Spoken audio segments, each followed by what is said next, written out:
안녕하세요. 오늘도 사연살롱을 찾아주셔서 감사합니다. 불과 한 달 전만 해도 축복받는 5월의 신부가 될 줄 알았던 29세 여성이에요. 현재 저는 외부와의 연락을 끊은 채 은둔 중이에요. 아직은 그날의 충격이 가시지 않아서 사람들을 만나고 싶지 않거든요. 솔직히 전 아직도 내가 왜 이런 일에 휘말려야 했는지 잘 모르겠어요. 단지 재수가 없었을 뿐이라는 말로는 설명이 안 돼요. 사건의 시작은 친구로부터 남자, 그러니까 제 약혼자 케빈을 소개받으면서부터였어요. 저에게 케빈을 소개시켜준 친구는 15년 지기 제 절친이에요. 친구와 전 인생의 절반을 함께 보냈죠. 피는 안 섞였지만 가족이나 다름없는 친구였어요. 게다가 우리는 이름도 같아요. 그래서 학창시절엔 큰 박소영, 작은 박소영으로 구분해서 불렸고요. 친구는 170이 넘는 장신이고 전 160이 겨우 되는 단신이었어요. 이름까지 같았던 우린 한창 예민한 사춘기 시절을 지나오면서 서로의 비밀을 공유하는 둘도 없는 단짝이 됐어요. 물론 중간에 4년간의 텀은 있었지만요. 하지만 소영이가 2년 전 돌연 결혼을 하면서 우린 전처럼 자주 어울릴 수 없었어요. 게다가 결혼하고 얼마 안 돼서 출산까지 이어지면서 관심사도 많이 갈리게 됐고요. 그렇잖아요. 아이를 낳으면 엄마들의 관심사는 오직 아이뿐이니까요. 소영이도 다르지 않더라고요. 오랜만에 만난 소영이는 시도 때도 없이 핸드폰에 저장된 아이 사진을 들이대며 아이 자랑만 늘어났어요. 제가 보기엔 다 똑같아 보이는데 며칠 전보다 키가 많이 자랐다는 둥, 다른 아이들에 비해 어휘력이 남다르다는 둥, 아이를 빼고는 대화가 안 될 정도였죠. 그러다 보니 점점 연락을 안 하게 되더라고요. 그렇게 우리 사이가 조금씩 멀어져 갈 무렵 소영이한테 연락이 왔어요. 너 소개팅해라. 진짜 멋진 사람이야. 내가 유부녀만 아니면 너 안 준다. 소영이는 다짜고짜 만나보라며 남자를 소개해줬어요. 소영이가 하도 만나보라고 생떼를 써서 하는 수 없이 전 소개팅 자리에 나갔죠. 그날 소개팅 자리에서 만난 남자가 지금의 제 약혼자 케빈이에요. 태어나서 얼마 안 돼 가족 모두 미국으로 이민을 간 그는 현재 미국 시민권자예요. 미국에서 대학을 졸업하고 직장을 다니다가 얼마 전 한국으로 돌아와 현재 외국계 금융회사에 다니고 있죠. 소영이 말 맞다나 외모, 학벌, 재력, 게다가 매너까지 정말 완벽한 남자였어요. 만나볼수록 왜 그렇게 소영이가 입에 침이 마르도록 칭찬을 했는지 알겠더라고요. 케빈은 지금까지 만났던 남자들과 달랐어요. 뭐랄까, 저에 대해 잘 안다고 해야 하나? 그렇다고 경험 많은 카사노바 타입은 아니에요. 질척이지 않고 산뜻하면서도 스윗한 사람이죠. 소영이와는 미국에서 만났다고 하더라고요. 소영이는 고2 때 미국으로 이민을 가서 샌프란시스코에서 4년 정도 살다 왔거든요. 둘은 한동안 연락이 끊어졌다가 얼마 전 우연히 연락이 닿았나 봐요. 고국이라고 해도 친구 하나 없는 낯선 곳에서 혼자 살게 된 케빈이 소영이는 안 돼 보였대요. 그렇다고 유부녀인 자신이 곁에서 챙겨줄 수도 없고 고민 끝에 절 소개시켜 준 거죠.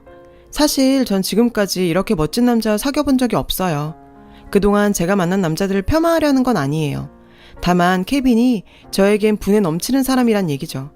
케빈을 만날 때마다 행복하기도 했지만 한편으로는 이런 완벽한 조건의 남자가 왜 굳이 나 같은 여자랑 결혼하려는 걸까? 라는 생각을 했어요. 혹시 사기꾼이 아닐까 의심도 했고요. 하지만 그럴 때마단 소영인 케빈은 내가 보증해. 그리고 네가 어때서? 내가 내 친구라서 하는 말이 아니야. 너 정말 괜찮은 여자야. 너 스스로한테 자신을 가져봐. 라며 용기를 북돋아줬죠. 사실 제가 이러는 데는 이유가 있어요. 저에겐 남자에 대한 트라우마가 있거든요. 그것도 소영이와 관계된. 고등학교 2학년 때였어요. 당시 같은 반이었던 소영이와 전 늘 같이 붙어 다녔죠. 유일하게 따로 다니게 되는 날이 있었는데 한 달에 한 번, 매달 셋째 주 수요일이었어요. 그날은 소영이와 소영이네 엄마가 아빠를 만나러 가는 날이었거든요. 소영이네 아빠는 유명한 분이셨어요. 하지만 소영인 그분을 대놓고 아빠라고 부를 수 없는 처지였죠. 첩의 자식이었거든요. 소영이네 모녀가 아빠를 만날 수 있는 건 한 달에 한 번, 그날뿐이었어요. 그나마도 소영이 아빠는 연세가 많으신 데다 몸 상태가 안 좋으셔서 건강상 문제로 못 만나고 건너뛰는 경우도 종종 있었죠.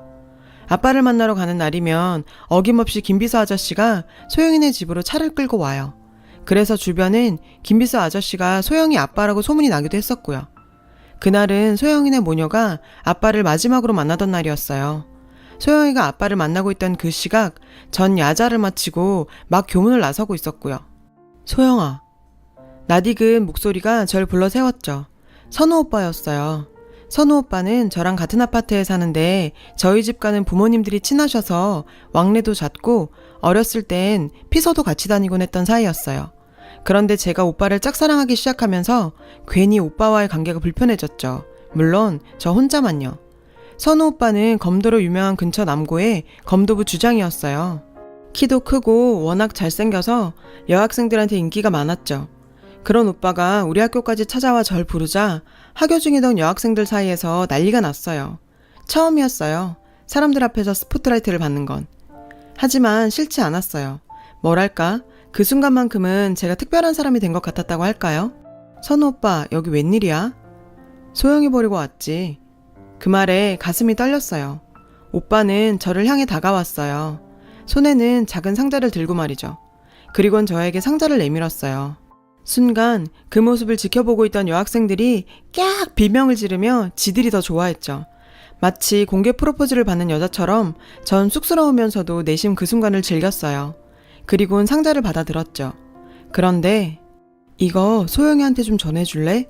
요즘 통 내 전화를 안 받는다. 나한테 삐진 게 있나 봐. 오빠는 멋쩍은 표정을 지으며 말했어요. 소영이?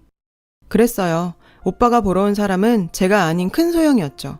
그 순간 주변에 있던 여학생들 사이에서 불쌍해 라는 말이 들렸어요. 방금 전까지 세상을 다 가진 것처럼 행복했던 전 애들 말 맞다나 그저 초라하고 불쌍한 여고생이 돼버렸어요. 당시엔 정말 죽고 싶었어요. 그리고 집에 돌아왔을 땐 죽이고 싶었어요. 소영이를요. 소영이는 알고 있었거든요. 제가 선우 오빠를 좋아한다는 사실을요. 그런데 어떻게 그동안 오빠랑 만나왔으면서 저한텐 말 한마디도 안 할 수가 있죠? 뒤통수를 제대로 맞았다고 생각했어요. 그날 이후 전 소영이와 연락을 끊었어요. 학교에서 마주쳐도 아는 척도 안 했고요. 선우 오빠한테 얘기를 들었는지 소영이도 더 이상은 저한테 다가오지 않았죠. 우린 그렇게 멀어졌고 얼마 뒤 소영인 갑자기 미국으로 이민을 가버렸죠. 그렇게 4년 동안 연락이 끊긴 채 살았어요. 그때 그 일로 인해 전 멋진 남자는 내 차지가 될 수 없다고 믿게 된 것 같아요. 케빈도 선우 오빠처럼 내가 아닌 다른 사람 차지가 될 것 같았어요. 어쩌면 케빈은 저에게 있어 행복한 고문 같았어요. 소영이와 재회한 건 대학교 4학년. 한창 취업 준비로 바쁠 때였어요. 학교 앞 사진관에 들러 증명사진을 찍는데 뒤에서 누가 절 툭 치더라고요. 소영이었어요. 근처 카페로 가서 우린 얘기를 나눴죠. 헤어진 이후부터 근황에 대해서요. 알고 보니 소영이는 마지막으로 아빠를 만났던 그날 미국 이민을 권유받았다고 하더라고요. 임종을 앞두고 있던 소영이 아빠는 김비서 아저씨를 통해 이미 샌프란시스코에 소영이네 모녀가 살 집과 가게를 마련해 놓은 상태였고요. 그도 그럴 것이 소영이 아빠가 세상을 떠나시면 그와 동시에 가족 간의 유산 문제로 시끄러질 게 불보듯 뻔했고, 그렇게 되면 소영이네 모녀는 생활을 보장받을 수 없게 되니까요. 큰어머니와 자식들이 순순히 첩을 위해 돈을 내어줄 리 없잖아요. 소영이는 아빠 장례식장에도 못 갔대요. 큰어머니께서 소영이네 모녀가 장례식에 참석하는 걸 막았다더군요. 그뿐 아니었어요. 소영이를 빌미로 소영이 엄마를 협박하며 자신들 집안과의 관계를 폭로할 시에는 두 모녀가 이 땅에서 무사히 발붙이고 살 수 없을 거라고 했다나 봐요. 돈도 있고 힘도 있는 사람들이니까 못할 것도 없었겠죠. 소영이네 모녀는 큰어머니의 눈을 피해 장례가 끝나기도 전에 한국을 떠났대요. 만약 김비서 아저씨가 발빠르게 소영이네 모녀를 미국으로 빼돌리지 않았다면 모르긴 해도 살기 힘들었을 거라 하더라고요. 소영이네 아빠가 돌아가시고 그 집 형제들 간에 유산 분배 문제로 싸움이 났는데 사람까지 고용해서 서로 감시하고 난리도 아니었다고 하더라고요. 결국 법정 싸움으로 번지면서 추악한 가정 문제가 세간에 불거지게 됐고요. 소영이는 자신이 그런 흙탕물 싸움에 발들이지 않은 것만 해도 다행이라고 생각한대요. 그런데 막상 샌프란시스코에 도착해보니 한국에서 김비서 아저씨가 말했던 것과는 상황이 너무 다르더래요. 허름한 월세방에 돈이라곤 공항에서 김비서 아저씨한테 건네받은 $10,000가 전부였죠. 수영장이 딸려 있다는 집도 직원이 열이나 된다던 슈퍼마켓도 다 거짓말이었어요. 소영이 모녀한테 전달돼야 할 돈 대부분을 김비서 아저씨가 중간에서 가로챘던 모양이에요. 어디다 하소연할 데도 없었다더군요. 남편도 죽고 끈떨어진 상간녀를 누가 거두고 감싸겠어요. 4년 동안 한국에 돌아갈 돈을 만들기 위해 소영이랑 엄마는 무척 고생을 했던 모양이에요. 소영이 얘기를 듣고 나니 제가 참 한심하게 느껴지더라고요. 친구는 아빠 잃고 사기도 당한 채 먹고 살 길이 막막해서 하루하루 눈물로 보내는데 전 고작 그깟 남자 때문에 하루아침에 친구를 버린 셈이잖아요. 졸지에 저만 속 좁은 애가 돼버렸어요. 그래서 전 그날 이후 그때 일은 가슴에 묻기로 했어요. 그리곤 소영이와 다시 예전처럼 지내게 됐고요. 소영이의 연애 코치 덕분에 저는 케빈과 순조롭게 연애를 이어갈 수 있었죠. 그런데 얼마 전부터 케빈한테 여자가 있는 것 같다는 생각이 들기 시작하는 거예요. 증거는 없었어요. 그저 여자의 직감일 뿐이었죠. 같이 있는데 껍데기란 있는 느낌이랄까? 진도가 더딘 것도 이유라면 이유일 거예요. 저희 만나고 1년이 다 돼가는데 아직 키스에서 진도가 멈춘 상태거든요. 10대 청소년도 아니고 혼전 순결을 고집하는 것도 아닌데 이렇게 말하니까 꼭 제가 밝히는 여자처럼 보이시겠지만 정말 그런 건 아니에요. 늘 잘 진행되는 것 같다가 딱 그 지점에 가면 케빈이 그만두거든요. 마치 거기까지만 하기로 약속된 사람처럼요. 게다가 결혼 날짜가 잡히고부터는 케빈이 전과 많이 달라졌어요. 아무리 잡아놓은 물고기한텐 떡밥을 주지 않는다지만 그래도 전과는 확연히 다를 정도로. 그뿐이 아니에요. 언제부턴가는 제 앞에 서면 눈도 못 마주치고 자꾸 피하려 들고요. 꼭 사고치고 엄마 앞에서 전전긍긍하는 아이처럼 말이죠. 정확히는 모르겠지만 저한테 뭔가 숨기고 있는 건 확실했어요. 전 소영이한테 얘기를 했죠. 아무래도 케빈한테 내가 모르는 비밀이 있는 것 같다고요. 소영이는 펄펄 뛰며 말도 안 된다고 했죠. 자기가 아는 한 그럴 사람이 아니라고요. 그러면서 정 그렇게 걱정이 된다면 자기가 직접 알아봐 주겠다고 말이에요. 며칠 뒤 소영이한테 연락이 왔어요. 안 그래도 결혼 앞두고 머리가 복잡한데 회사 일로 좀 스트레스까지 받고 있었나 봐. 아무래도 문화가 다르니까. 외국 사람들이 원래 속 얘기 잘 안 하고 개인주의적이잖아. 그이도 따지고 보면 외국인이니까. 그이? 말실수였는지 모르겠지만 분명히 소영이는 케빈을 그이라고 불렀어요. 찜찜하긴 했지만 제가 과민 반응을 보이는 것 같아 그냥 넘어갔죠. 그러던 어느 날이었어요. 소영이가 저와 케빈을 집으로 초대했어요. 소영이 남편을 출장을 떠났고 아이는 친정집에 맡겼다며 오늘은 밤새 마시고 자고 가라더라고요. 서로 모르는 사이도 아니고 우린 그러기로 했죠. 식주로 간단하게 샴페인을 한두 잔 마시다가 본격적으로 와인을 마시기 시작했어요. 전 소주나 맥주는 꽤 마시는데 와인엔 좀 약한 편이에요. 그렇다고는 해도 그날은 유독 심했어요. 한 잔 겨우 마셨을까? 정신이 흐려지면서 잠이 들어버렸죠. 아침에 눈을 떠보니 소영이랑 케빈이 단 둘이 발코니에서 커피를 마시고 있더라고요. 그런데 그 모습이 여느 집 부부 사이처럼 이질감이 없는 거예요. 설마 두 사람이 그런 사이? 생각이 거기까지 다다르자 전 앞뒤 가릴 것 없이 가방을 챙겨 들고 나와버렸어요. 그리곤 정신없이 걸었어요. 걷는 내내 두 사람의 모습이 머리를 떠나지 않았죠. 두 사람은 마치 예전부터 쭉 같이 살아온 사람처럼 너무도 자연스러웠어요. 저와 둘이 있을 땐 그렇게 불편해 보이던 케빈이 말이에요. 순간 악몽처럼 오래전 그 일이 떠올랐어요.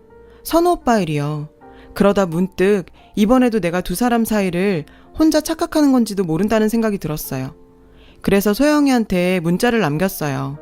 집에 급한 일이 생겨서 인사 못하고 왔다고. 케빈한테도 얘기 잘해달라고요.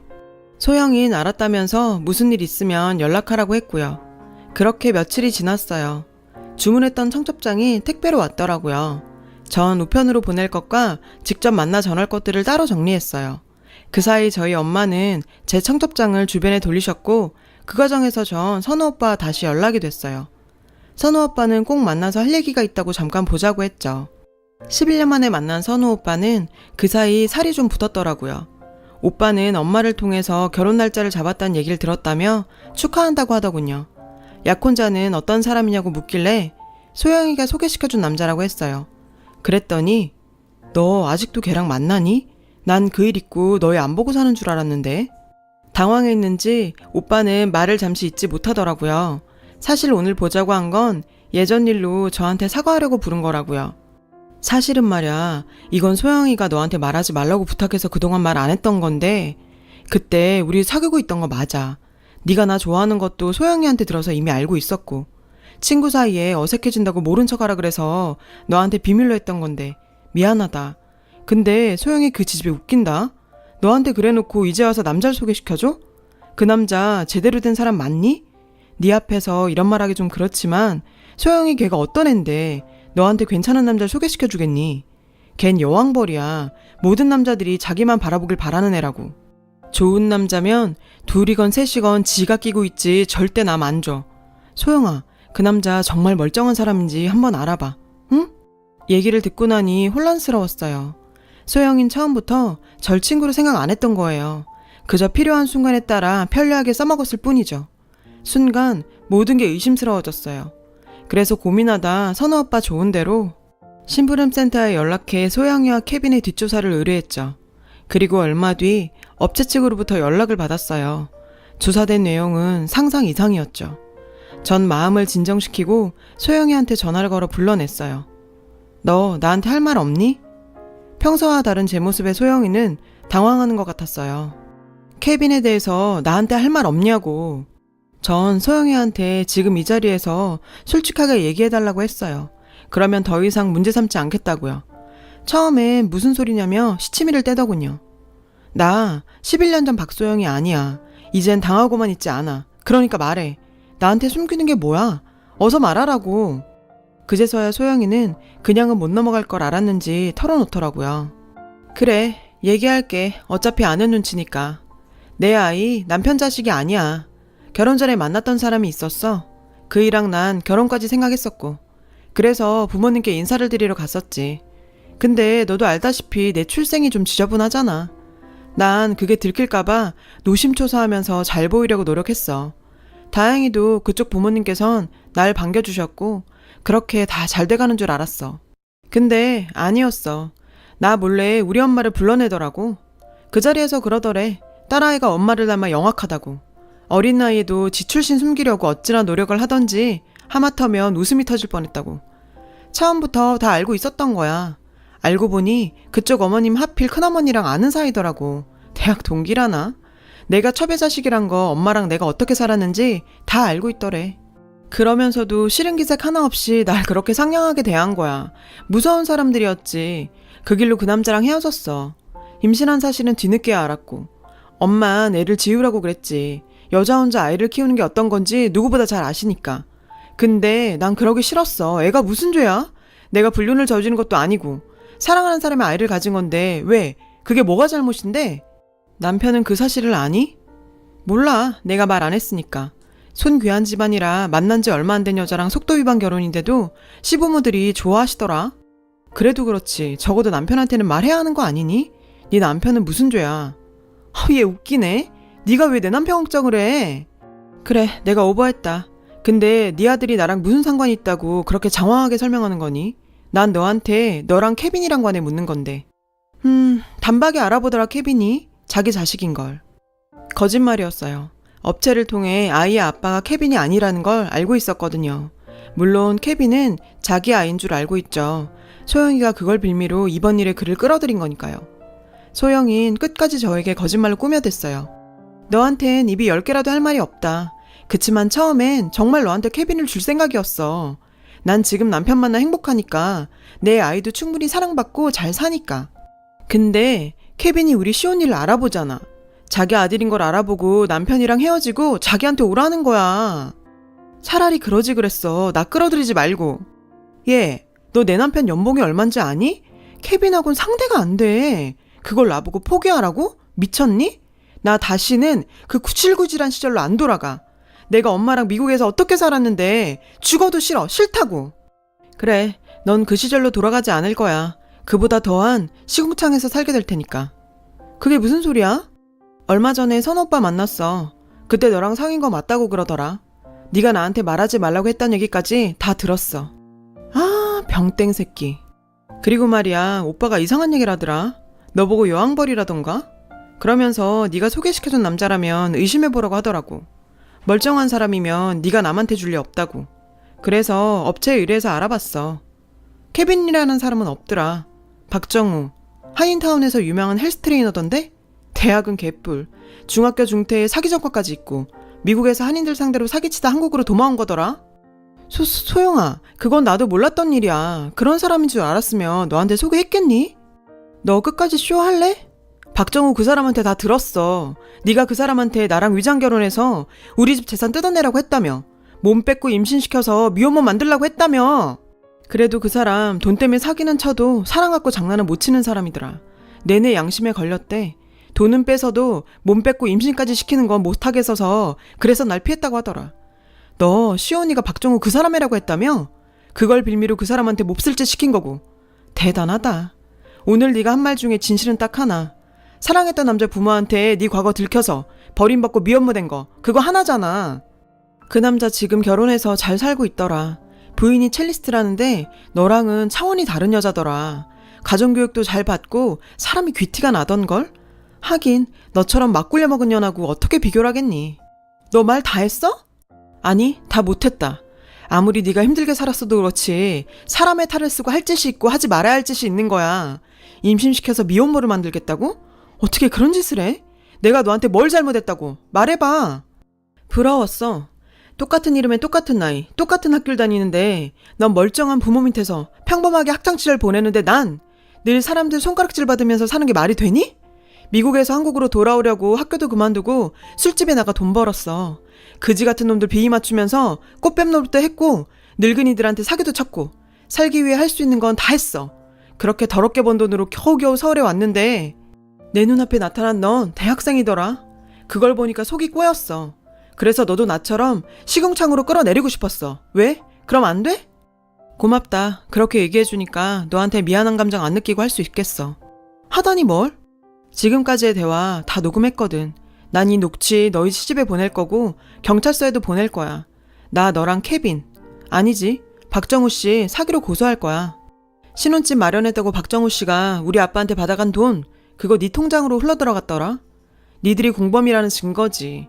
그리고 이 녹취는 네 스스로 자백한 거나 다름없으니까 역시 증거로 사용 가능하고. 아, 그리고 말이야, 네 남편 생각보다 무서운 사람이더라. 내가 네 얘기를 다 했는데 다 듣고서도 눈 하나 깜빡 안 해. 오히려 잘됐다고 좋아하더라. 귀책 사유가 너고 네가 아무리 지랄해도 넌 어차피 돈 때문에 이혼 못할 거니까 평생 부려먹고 살겠대. 그동안 너한테 드린 돈이 아까워서라도 도우미 대신 쓰든 시할머니 간병인으로 쓰든 드린 돈 다 뽑아내겠다고 각오가 대단하던걸? 네 남편 전처도 2년 살다 질려서 처가에서 돈 물어주고 자기 딸 빼갔다더라. 암튼 그 집에서 나오느라 엄청 고생했다던데 너 그건 알고 결혼한 거지? 그나저나 그런 짠돌이가 자기 핏줄도 아닌데 시온이를 거두겠니? 너 아주 된통 걸렸다. 어쩌니? 소영아, 내가 잘못했어. 그 녹취 그건 제발 시집에 보내지 말아줘. 내가 이렇게 빌게. 응? 그거 보내면 나 우리 시온이랑 나랑 같이 못 살아. 제발 소영아. 내가 보기엔 그게 시온이를 위해서 나을 것 같은데? 너같이 쓰레기처럼 사는 엄마 옆에서 자라봐야 네 꼴밖에 더 나겠니? 차라리 새엄마 밑에서 살더라도 제대로 된 부모 밑에서 크는 게 나을지도 몰라. 그러니까 애 빌미로 사기치고 돈 뜯을 생각 말고 내 힘으로 인간답게 벌어먹고 살 생각이나 해. 결국 소영이는 아이를 친부에게 뺏기고 말았죠. 그리고 현재 박정우와 함께 사기죄로 구치소에 수감 중이고요. 재판은 아직 끝나지 않았지만 워낙 증거가 차고 넘쳐서 승소는 당연할 거랍니다.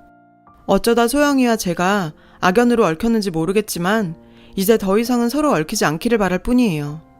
우린 어쩌면 세상에서 가장 지독한 악연인지도 모르니까요. 이런 일 겪고 나니 사람 만나는 게 두려워지기는 합니다. 그래도 털고 일어나 제 삶을 잘 살아내야겠죠. 잘할 수 있겠죠? 제 사연 들어주셔서 감사해요. 여러분, 사연 댓글에 응원과 현명한 조언 부탁드려요. 좋아요와 구독은 저에게 큰 힘이 됩니다. 오늘도 좋은 일 가득하세요.